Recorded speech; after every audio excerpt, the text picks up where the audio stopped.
Watching Kayleigh McEnany talk about honesty and transparency is an obscenity in this country. She is a serial liar with no credibility, who is part of a regime that has done terrible damage to America. Neil Cavuto knows the answer. Right? There is no widespread electoral fraud. It does not exist. And we have enough information right now in this moment in the space-time continuum to understand that. So we ought to stop saying that if there is, right, this is a fantasy. Right? We're watching a conspiracy theory be woven in real time.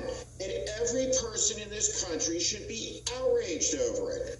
The Capitol Dome was constructed in what might be the greatest act of optimism in the country's history. Lincoln insisted that it be built during the middle of Civil War, so there would be a temple under which the country's democracy could reconsecrate itself. In the shadow of Arlington National Cemetery, the heroes that saved this country at Gettysburg and on Normandy, in the shadow of the Lincoln Memorial, the Washington Monument, the Jefferson Memorial, under that dome, we have members of Congress refusing to acknowledge the legitimacy of an election result, who are complicit in the fabulism coming out of this White House.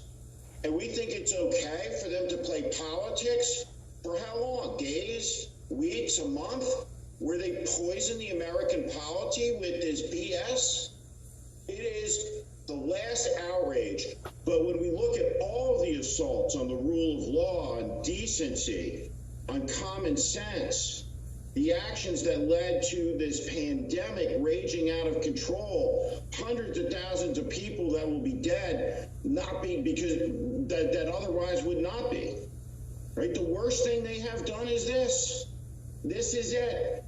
What the greatness of the country is bound up very directly to the peaceful transition of power that follows an American election. And this election, like the elections before it, was a free and fair election conducted across the states, and the American people have rendered their verdict, and they threw Donald Trump out on his ass. And whether he likes it or not, too bad. That's the result. But to see senior leaders elected to federal office in this Congress who took an oath of office to the Constitution of the United States playing games with this is a disgrace for the ages. They want me to go to break, but